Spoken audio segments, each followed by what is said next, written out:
नमस्कार दोस्तों। पिछली वीडियो में आपने देखा कैसे हरि नारायण को मणिकर्णिका घाट पर अपनी अधूरी मौत का सच पता चला। कैसे एक साधु ने उसे बताया कि उसकी आत्मा अभी मुक्त नहीं हुई, और कैसे एक आधा जला हुआ कागज उसे उस कसम तक ले गया जिसे उसने पिछले जन्म में लिया था। लेकिन कहानी यहीं खत्म नहीं हुई, क्योंकि सच की डोर उसे घाट से उठाकर सीधे उस अस्पताल तक ले गई जहां उसकी मौत का राज आज भी जिंदा है। तो आइए चलते हैं आगे और देखते हैं इस रहस्यमयी कहानी का अगला भाग। वीडियो शुरू करने से पहले अगर आप ऐसी ही रोमांचक, रहस्यमयी और सच्चाई से जुड़ी कहानियां देखना पसंद करते हैं तो चैनल को सब्सक्राइब जरूर करें, वीडियो को लाइक करें और बेल आइकन दबाना ना भूलें। चलिए शुरू करते हैं कहानी। अधूरी कसम का सच। घाट पर हवा अचानक भारी हो गई, जैसे समय खुद रुक गया हो। आग अब भी जल रही थी, लेकिन हरि नारायण की नजरें अब उस चिता पर नहीं, उस आधे जले कागज पर थीं।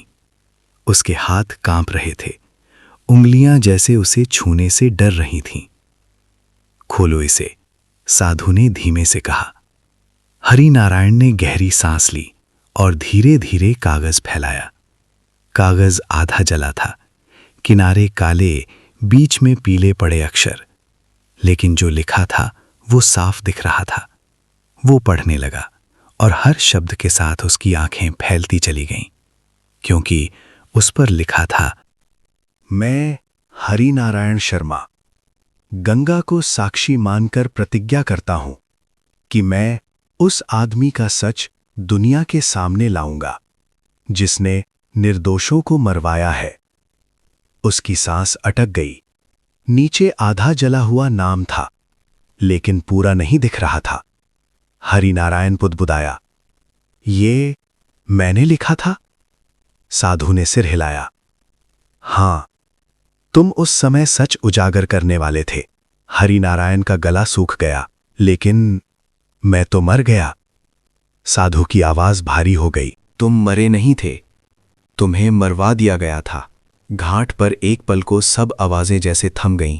तुम्हें जहर दिया गया, फिर जल्दी जल्दी चिता पर डाल दिया गया, ताकि सच भी जल जाए और तुम्हारी कसम भी।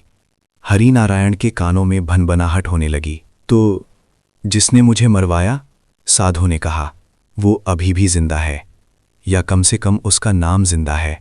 हरि नारायण की आंखें उस अधूरे नाम पर टिक गईं। ये नाम पूरा क्यों नहीं दिख रहा? साधु ने जवाब दिया, क्योंकि सच अधूरा है, और जब तक सच पूरा नहीं होगा तुम मुक्त नहीं होगे। हरि नारायण के हाथ कांपने लगे। तो मुझे क्या करना होगा? साधु ने घाट की तरफ देखा, फिर उसकी आंखों में झांक कर बोला, तुम्हें उस नाम को पूरा करना होगा और सच को उजागर करना होगा। हरि नारायण डर गया। लेकिन मैं तो मरने आया हूं। साधु मुस्कुराया, नहीं, तुम्हें जीने भेजा गया है। उसके शरीर में जैसे बिजली दौड़ गई। जीने? साधु ने कहा, तुम्हारी बीमारी, तुम्हारा यहां आना, सब उसी कसम की वजह से है। घाट पर दूर से शंख बजा। साधु ने कहा, अगर तुम सच पूरा करोगे तो तुम्हारी मौत टल भी सकती है। हरि नारायण की आंखें भर आईं। और अगर नहीं किया, साधु की आवाज धीमी हो गई, तो तुम्हारी आत्मा फिर लौटेगी, फिर यही घाट, फिर यही आग, फिर वही दर्द। हरि नारायण जमीन पर बैठ गया। उसके सामने दो रास्ते थे, या तो वो सब छोड़कर मोक्ष की उम्मीद करे, या फिर सच के रास्ते पर चले, जिसमें खतरा था लेकिन मुक्ति भी थी। कुछ देर तक वो चुप बैठा रहा, फिर धीरे धीरे उसने कागज को सीने से लगा लिया। मैं सच जानना चाहता हूं। साधु की आंखों में चमक आ गई। तो सुनो। वो झुका और उसके कान में नाम फुसफुसाया। हरि नारायण का चेहरा सफेद पड़ गया। नहीं, ये तो वो नाम उसने अभी अभी सुना था, आज काशी में। क्योंकि वही नाम उसे अस्पताल में मिला था, उसी डॉक्टर के बोर्ड पर, जिसने कहा था, अब समय कम है। हरि नारायण आदिल जैसे रुक गया। मतलब वही आदमी? साधु ने सिर हिलाया। हां, कभी उसका परिवार और अब उसका नाम। हरिनारायण समझ गया, ये कहानी खत्म नहीं हुई, ये तो अभी शुरू हुई है। घाट की आग अब धीमी पड़ने लगी थी, जैसे फैसला हो चुका हो। साधु पीछे हटने लगा। अब जाओ, सच पूरा करो, फिर लौटना, तब आग तुम्हें पहचान लेगी। हरिनारायण ने घबराकर पूछा, और आप? साधु मुस्कुराया, मैं यही हूं जहां अधूरी कहानियां आती हैं। और वो धुएं में गायब हो गया।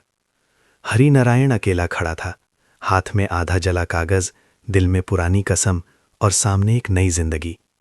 उसे अब समझ आ गया था, वो काशी मरने नहीं आया था, वो सच लेकर जीने आया था।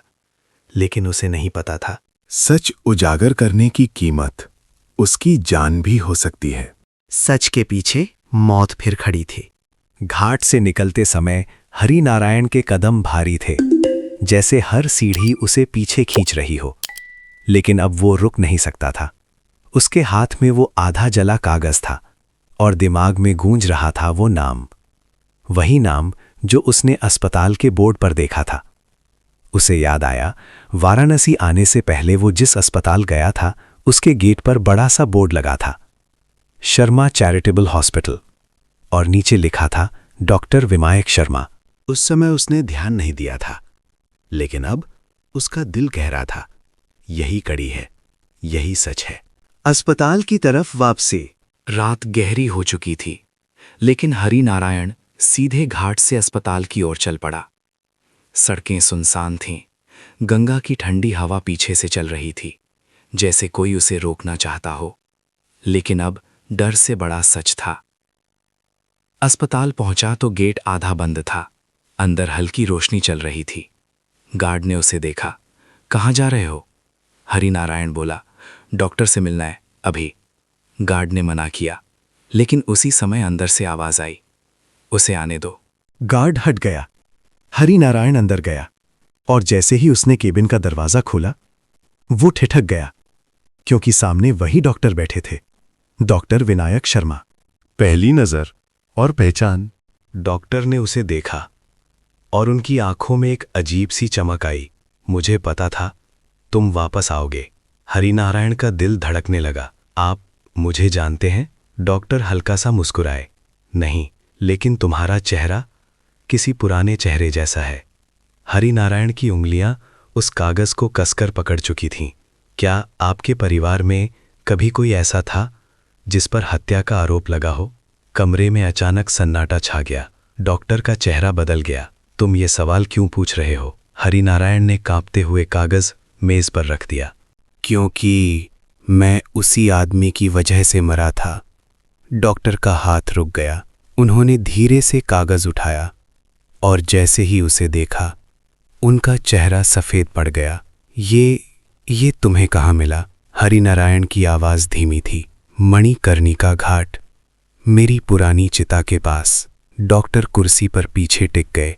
कुछ देर तक वे चुप रहे, फिर धीरे से बोले, मेरे दादा।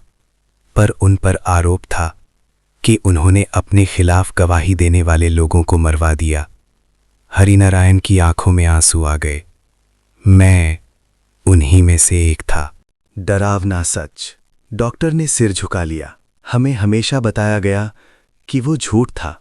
हरिनारायण बोला, झूठ नहीं था। मैंने सच लिखकर कसम खाई थी और उसी रात मुझे जहर दिया गया। डॉक्टर की सांस भारी हो गई। अगर ये सच है तो इसका मतलब, हरिनारायण ने कहा, कि आपकी विरासत खून से बनी है। कमरे में घड़ी की टिक टिक गूंजने लगी। डॉक्टर उठे, खिड़की के पास गए और बहुत देर तक बाहर देखते रहे। फिर बोले, अगर मैं इस सच को स्वीकार कर लूं, तो मेरा नाम, मेरा अस्पताल सब खत्म हो जाएगा। हरिनारायण ने धीरे से कहा, और अगर नहीं किया तो मेरी आत्मा फिर लौटेगी। डॉक्टर ने मुड़कर उसकी तरफ देखा। उनकी आंखों में डर था, लेकिन साथ ही पछतावा भी। फैसले का पल। कुछ देर बाद डॉक्टर ने गहरी सांस ली। अगर सच यही है तो मैं इसे छिपाऊंगा नहीं। हरिनारायण की आंखें फैल गईं। मैं अपने दादा का सच सार्वजनिक करूंगा और उनके अपराध स्वीकार करूंगा। कमरे में जैसे हवा हल्की हो गई। हरिनारायण को लगा जैसे उसके सीने का बोझ उतर रहा है। लेकिन तभी अचानक लाइट चली गई पूरा कमरा अंधेरे में डूब गया और उसी पल दरवाजे के बाहर कदमों की आवाज आई। धीरे, भारी, जैसे कोई घसीटते हुए चल रहा हो। डॉक्टर ने फुसफुसाकर पूछा, तुमने किसी को बताया? हरिनारायण ने सिर हिलाया, नहीं। कदमों की आवाज दरवाजे पर आकर रुक गई और फिर दरवाजा अपने आप खुल गया। अंधेरे में एक आकृति खड़ी थी और उसके पीछे जैसे धुआं उठ रहा था। हरिनारायण का दिल धड़कना भूल गया, क्योंकि वो चेहरा उसी साधु का था, लेकिन इस बार उसकी आंखें शांत नहीं थीं, बल्कि जल रही थीं। वो अंदर आया और धीमे से बोला, सच बोलने का फैसला कर लिया? अच्छा है, लेकिन हर सच की कीमत होती है। डॉक्टर कांप गए। कीमत?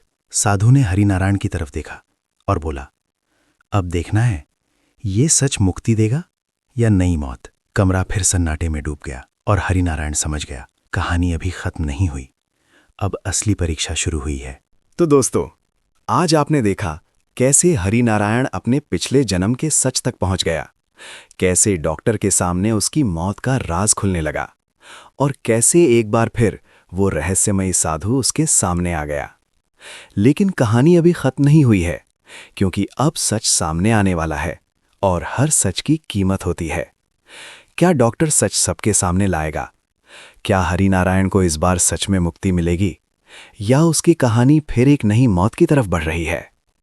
इन सब सवालों का जवाब मिलेगा अगले भाग में, जो आने वाला है हमारी अगली वीडियो में।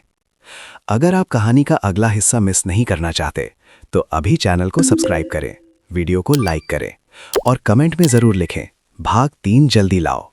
मिलते हैं अगली वीडियो में, एक और रहस्य, एक और कहानी। तब तक के लिए नमस्कार।